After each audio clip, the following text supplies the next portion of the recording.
Bonjour à tous et bienvenue au Club Ginette. Aujourd'hui je vous fais une vidéo un petit peu différente, ça va être beaucoup de blabla, mais j'espère qu'elle vous plaira quand même. Comme vous avez sûrement dû le deviner dans le titre de la vidéo, Valentin et moi avons le grand plaisir d'accueillir un nouveau membre au Club Ginette ce printemps, si tout va bien. Et ça a un petit peu chamboulé mes plans, mes projets couture pour cet automne et cet hiver, dans le sens où j'ai vraiment pas eu envie de me coudre quoi que ce soit. Je vous avais déjà dit dans mon dernier bilan couture que j'avais un petit peu une baisse de motivation, notamment parce que je voyais moins rapidement le progrès qu'avant. J'avais l'impression de stagner en termes de progrès en couture, mais c'est aussi parce que ma morphologie a beaucoup changé ces derniers mois.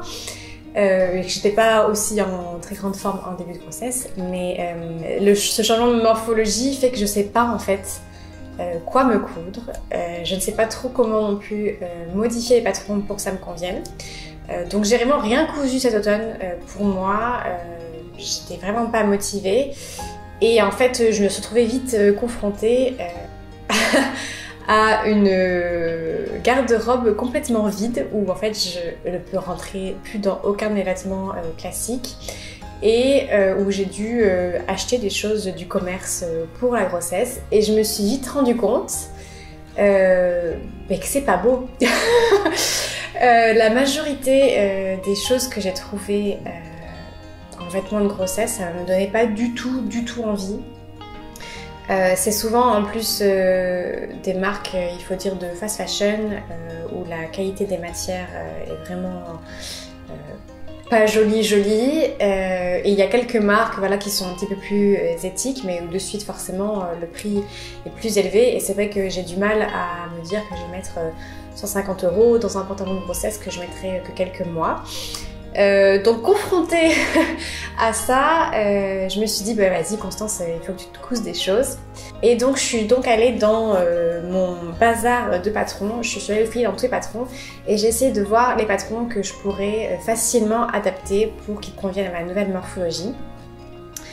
Je suis pas du tout experte dans quoi que ce soit, je n'ai vraiment pas beaucoup d'idées de comment modifier un patron pour que ça convienne à la morphologie, mais bon, en bricolant un petit peu à droite à gauche, je me dis que ça devrait aller. Et voilà, je me suis dit que peut-être ça intéresserait certains d'entre vous de savoir les patrons que je pense pouvoir adapter pour qu'ils conviennent à une morphologie de grossesse. Tous les patrons que j'ai sélectionnés, que je vais vous montrer aujourd'hui, ce sont des patrons en fait que j'ai déjà. Je me suis dit que j'allais pas acheter des patrons exprès pour la grossesse ou des nouveaux patrons, donc je vais fouiller dans la patron tech que j'avais déjà. Et des patrons que j'aime, que j'ai déjà fait, et je vais vous dire comment je pense les modifier, soit peut-être en changeant la matière ou en modifiant voilà, certaines pièces du patron. Je serais ravie aussi de savoir si certains d'entre vous sont déjà passés par cette étape, comment elles ont modifié les patrons pour que ce soit adapté à leur nouvelle morphologie. Et si vous n'êtes pas passé par cette étape-là, je suis aussi ravie d'avoir vos conseils sur comment modifier un patron, parce que c'est vraiment une partie que j'ai encore beaucoup de mal. Quoi dire de plus ? Je crois que c'est tout. C'était déjà une assez longue introduction, donc je vais vous montrer 10 patrons que j'ai l'intention de me coudre pour ces derniers mois de grossesse, même si je doute avoir temps de tout faire, mais dans l'idée, j'aimerais vraiment beaucoup pouvoir les porter. Donc le premier patron, c'est le patron de la robe Audrey de chez Atelier des Premières. Je me suis cousu cette robe au printemps dernier dans un velours brodé de chez Pretty Mercerie. Je vous remettrai la photo par ici. C'est une robe avec un décolleté croisé et deux grands pans très amples froncés. La robe que j'ai faite au printemps, je l'ai portée encore jusqu'à récemment. Maintenant, elle commence à être un petit peu plus confortable, tout simplement parce que la taille est un peu basse du coup pour moi. Maintenant, ça a tendance à remonter au-dessus de mon ventre et du coup, elle part en arrière. Donc, elle commence à plus être très confortable pour moi. Donc, j'aimerais en faire une nouvelle version où il faudra juste que je remesure bien pour que la taille de la robe corresponde bien à ma taille actuelle. Je pense pas faire une taille au-dessus parce que vraiment la taille que j'ai faite, il me semble que c'était en 38 et elle me convient toujours. Je me sens pas serrée à la poitrine ou quoi que ce soit. Donc je pense la même taille, mais juste repositionner la taille pour qu'elle me convienne. Et ça voilà, je pense que comme ça en plus je pourrais la porter bien longtemps après la grossesse également. Un deuxième patron de chez Atelier des Premières dont je voulais vous parler, c'est la blouse de Myriam. C'est un patron que j'avais acheté quand il y avait eu une réduction. Je sais plus si c'était pour ses 1 an ou ses 2 ans. Enfin, elle avait fait un code promo, donc j'avais acheté 2 ou 3 patrons. Mais celui-ci, je ne l'ai jamais cousu. Et la blouse Myriam, c'est une blouse avec des manches bouffantes, comme j'aime. Une encolure carrée, comme j'aime. Et surtout la taille est très marquée sous les seins, donc la taille est très très haute.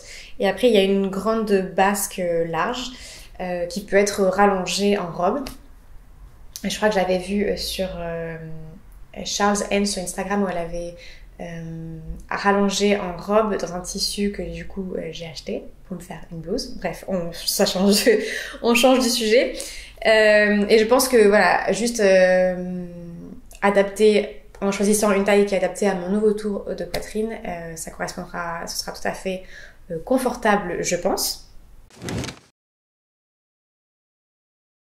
Ensuite, je vais vous parler de 3 patrons de chez Fibre Mood. Donc Fibre Mood, en fait, j'ai cousu quelques-uns de leurs patrons qui sont pas toujours très bien expliqués. Je trouve que quand il y a des aspects un peu techniques, moi, il faut que j'aille voir sur YouTube, il faut aller chercher d'autres explications parce que je comprends pas très bien leur schéma. Mais en fait, j'avais gagné un concours, je crois que c'était pour Noël l'année dernière. Et du coup, pendant 1 an, j'ai reçu les magazines, donc j'étais très contente. Et j'ai refouillé en dessous les magazines et j'ai trouvé 3 patrons qui, je pense, iraient bien pour la grossesse. Le premier, c'est la robe Elodie. Donc la robe Elodie, je l'ai déjà cousue. C'est une robe avec une ceinture élastiquée et sur laquelle on peut mettre 1 ou 2 volants. Et en fait, je la porte toujours, cette robe.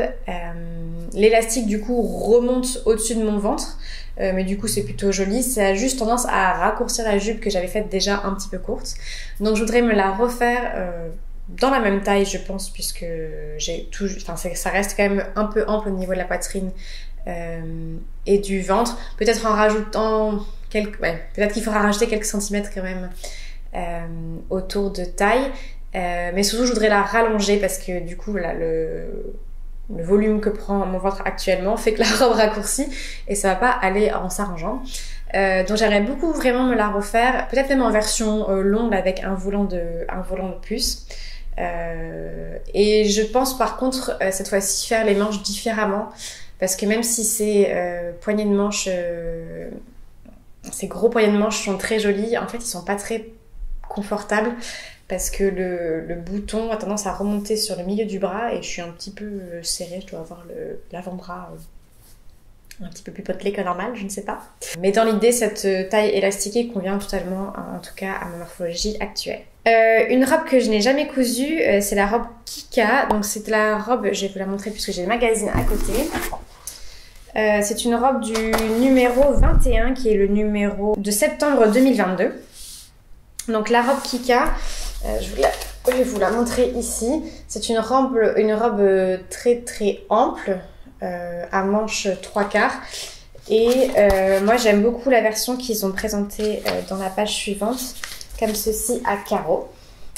Voilà, donc j'ai très envie de me la faire dans une version également à carreaux, peut-être un petit peu plus colorée, mais j'aime bien son côté champêtre, les manches bouffantes, toujours ma passion. Et là pareil, comme il n'y a pas vraiment de tour de taille, tour de hanche, il y a vraiment beaucoup d'espace. Je pense que ce sera très bien aussi pour la période de postpartum qui sera le début du printemps pour moi. Et voilà, je pourrais me sentir, je pense, bien et féminine, même si j'ai pas retrouvé une morphologie habituelle rapidement. Donc ça, je pense me la coudre aussi dans une version à carreaux. Il faut juste que je trouve quel tissu. Pour l'instant, je n'ai pas trouvé. Et chez Fibre Mood, il y a également le top Hortense qui lui est du magazine numéro 18. C'est celui de février 2022. Et c'est une robe avec, donc pareil, pas vraiment de de taille marquée. Il y a deux grands volants et surtout il y a le haut smoké que je trouve vraiment très joli. Depuis que j'ai fait la robe à smoke cet été, j'ai très envie de refaire d'autres smokes parce que je trouve ça très joli. Et cette robe, à vrai dire, elle m'a été conseillée sur Instagram. J'ai demandé sur Instagram si quelqu'un connaissait un patron qui serait semblable à une robe que j'ai vue chez Elise Chalmin. Elise Chalmin, c'est une marque que j'aime beaucoup, qui est très colorée avec des... Bon, je dirais pas aujourd'hui que j'aime les choses très colorées, mais j'aime bien les couleurs, les motifs. Et toujours dans des modèles assez classiques, on va dire. Mais voilà, c'est un petit peu hors budget pour moi. C'est des vêtements qui sont faits en France, dans des très belles matières. Donc voilà, on va dire le prix est plus ou moins justifié. Mais c'est quand même voilà, facilement plus de 200 € pour une blouse ou pour une robe. Ce qui est pas... Voilà, ce qui est pas... Bon, c'est un budget, on va dire. Et donc du coup j'avais demandé est-ce que quelqu'un connaît un patron qui serait semblable à cette blouse que j'avais vue chez Elise Chalmin. Et on m'a parlé de cette robe Hortense et en effet ça ressemble beaucoup. Je crois que juste sur le patron de Elise Chalmin, la smoke continue sur le haut du bras, sur les épaules, ce qui n'est pas le cas ici. Vous voyez bien que sur les manches il n'y a pas du tout de smoke. Mais voilà, elle ressemble vraiment beaucoup, donc je vais me la faire également. Je pense que pour fin de l'hiver, début du printemps, ce sera bien, je serai confortable. Et j'ai déjà trouvé, toujours pour copier Elise Chalmin, j'ai trouvé le tissu qui ressemble beaucoup à l'imprimé qu'elle portait. Pareil, j'ai posé la question sur Instagram et vous êtes un puits de savoir sur Instagram. Donc je vais me la faire dans un coupon crêpe polyester imprimé de chez Benitex. Je vous mettrai la photo. C'est un tissu avec des fleurs de toutes les couleurs et vraiment je trouve que ça... Alors c'est pas la même chose, c'est pas exactement celui d'Elise Chalmin, mais vraiment ça ressemble beaucoup. Donc il me tarde de commander ça et de la faire incessamment sous peu. C'est tout pour les patrons Fibre Mood. Après, je vais vous parler de 3 patrons de chez Make My Lemonade. Donc, je pense comme tout le monde, au début où j'ai commencé à coudre, j'ai pris l'abonnement 3 mois, j'ai tout téléchargé et après j'ai arrêté mon abonnement. J'ai beaucoup de patrons de chez Make My Lemonade dans mon stock de patrons, mais je n'ai pas cousu tant que ça. Mais un patron que j'ai beaucoup aimé coudre et que je voudrais me recoudre pour la grossesse, c'est le combi short Nil. Je l'avais cousu dans une espèce de tartan que j'avais acheté chez ma petite mercerie, il me semble. Et je l'ai porté jusqu'à maintenant. Là maintenant je peux plus trop le porter parce que maintenant je suis un petit peu serrée au niveau du ventre, mais je l'ai porté toute la première moitié de ma grossesse. Et j'étais vraiment très bien dedans, je me suis sentie bien. Donc je voudrais le recoudre ce combi short, la taille au-dessus du coup pour me donner un petit peu plus d'ampleur au niveau du ventre et dans une matière un petit peu plus extensible que celle que j'avais choisie. J'avais pensé peut-être à soit un velours côtelé si je trouve quelque chose d'assez extensible ou voilà une matière juste un petit peu plus stretch, je sais pas encore... laquelle faire. En revanche, j'aimerais bien le faire cette fois-ci dans un tissu qui serait uni parce que j'avais du mal à associer ce côté tartan avec autre chose qu'une chemise blanche ou une chemise en jean qui je trouve donne un petit côté un petit peu écolière. Donc j'irais plus sur un uni dans lequel je peux mettre voilà, quelque chose coloré en dessous qui soit joli, mais je pense que juste une taille au-dessus, ça suffira dans mon cas. Un autre patron de chez Make My Lemonade que j'ai déjà cousu, c'est la blouse Marilou. Je l'avais cousu c'est un des tout premiers patrons que j'ai cousu. Je crois qu'il fait partie de mon premier bilan couture sur YouTube. C'est une blouse cache-cœur que j'avais cousue dans une broderie anglaise blanche. Là par contre c'est sûr il va falloir que je fasse la taille au-dessus parce que je l'avais cousu il me semble en XS et déjà c'était un petit peu juste notamment au niveau des épaules, mais là comme j'ai pris beaucoup de poitrine c'est sûr qu'il faudra que je fasse la taille au-dessus, voire 2 tailles au-dessus à mon avis, mais voilà le côté cache-cœur je pense dans tous les cas c'est très adapté pour la grossesse et il faudra juste rallonger je pense la basque pour que voilà, le haut ne m'arrive pas au niveau du nombril, mais arrive bien sous mon ventre. J'ai pas du tout repéré de tissu pour l'instant qui conviendrait. Je pense rester quand même dans une matière qui soit un petit peu plus fluide et je pense la faire à manches longues également. Donc je pense que je prendrai les manches d'un autre patron, un autre chemisier pour que ce soit quelque chose qui soit plus portable en fin d'hiver, début de printemps. Le dernier patron de chez Make My Lemonade dont j'aimerais vous parler, c'est le combi pantalon Drew. Donc ça, c'est un patron que je n'ai jamais cousu, mais que je trouve très joli parce qu'il a un petit côté un petit peu japonisant. C'est un combi pantalon très large avec des manches kimono. Et en fait, il y a une très grosse ceinture devant à serrer sous la poitrine. Et ce qui fait qu'il y a beaucoup de tissu au niveau des hanches et du ventre. Donc je pense que ce sera... Oh. Pour une fois qu'il y a du soleil dans ce pays. Pardon, je vais bouger un petit peu la caméra. Bon, c'est pas mieux. Désolée pour les changements de luminosité. Oui, donc je disais, ce patron Drew, je pense pas me le coudre moi-même. Parce que je pense qu'il est joli dans une matière très fluide, très légère. Et moi, j'aurais pas l'occasion de le porter pendant ma grossesse puisque... j'aurais trop froid, mais je pense que je l'ai inclus parce que je pense que pour des personnes qui ont une grossesse en été ou début d'automne, ça peut être très confortable et très joli de mettre en avant le ventre. Ensuite, c'est un patron de chez Peppermint qui est une blouse qui s'appelle Wrap. J'ai jamais cousu ce patron et je crois qu'au début quand j'ai commencé à coudre, j'ai un peu fouillé dans tous les sites pour essayer de trouver des patrons qui me plairaient et il me semble que c'est un patron gratuit. Je vais vérifier quand même parce que je vous dise pas de bêtises. Mais chez Peppermint, il y a quand même beaucoup de patrons gratuits, donc je pense que c'était le cas. Ah, ça va pas la lumière. Désolée. Du coup, j'ai changé complètement de côté de canapé pour éviter les rayons de soleil. Je recommence, je ne sais plus ce que je disais. Oui, donc c'est un haut qui fait une ceinture tout le long, tout autour de la taille et qui se coud dans une matière un peu stretch jersey. Donc je pense que c'est quelque chose qui serait très agréable, pareil juste en rallongeant un petit peu pour que ça puisse couvrir le ventre complètement. Mais je pense que ça peut être très confortable à porter pendant la grossesse. Et le dernier patron auquel je pensais, c'est un patron issu du livre de Marie Poisson, Coudre le stretch, totalement influencé par Raphaël Devn.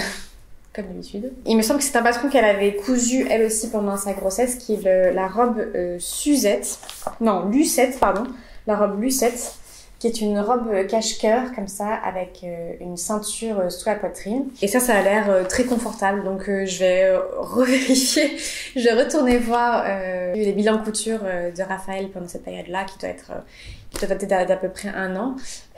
Pour voir comment le modifier pour que ça convienne ou si vraiment il y a besoin de modifier, je pense même pas. Mais je me ferais bien la version peut-être sans la ceinture et manche longue qu'il y a ici. Ouais, je pense que ce genre de robe en matière stretch aussi pour le matin à la maison, en postpartum, complètement déconnectée de la réalité, ça permettrait de me sentir confortable et toujours jolie. Donc je pense le faire peut-être dans un stretch que j'ai déjà. Faut que je vérifie que c'est suffisamment élastique pour coudre comme j'ai envie de le coudre. Voilà, donc c'est donc tout pour aujourd'hui. J'espère que c'était quand même intéressant pour celles qui ne sont pas dans mon cas. Je suis preneuse encore une fois de tous vos conseils qui sont toujours très précieux pour moi, pour comment adapter les patrons, ou si vous pensez aussi à d'autres patrons qui seraient bien pour cette période-là de la vie. Je sais qu'il y a quelques patrons qui sont vraiment faits pour la grossesse, notamment j'ai vu un patron d'un legging qui convient bien, que j'avais vu sur le site de Makerist. C'est vrai qu'on est quand même bien en legging. Je passe 90% de mon temps en legging depuis que je suis enceinte. Ce sera peut-être le seul patron que je vais me faire qui est vraiment adapté. Je sais pas si je vais réussir à coudre la plupart des patrons dont je vous ai parlé aujourd'hui, mais en tout cas ce qui est sûr c'est que je vais coudre beaucoup pour bébé.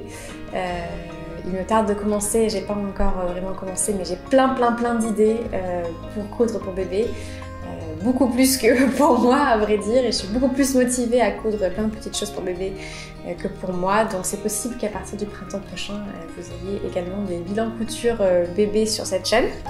Mais voilà, je vous montrerai tout cela au fur et à mesure. Et en attendant, je vous souhaite, je crois, des bonnes fêtes de fin d'année, parce que je pense que ce sera publié pendant la période des fêtes de fin d'année, et on se retrouve bientôt. Ciao!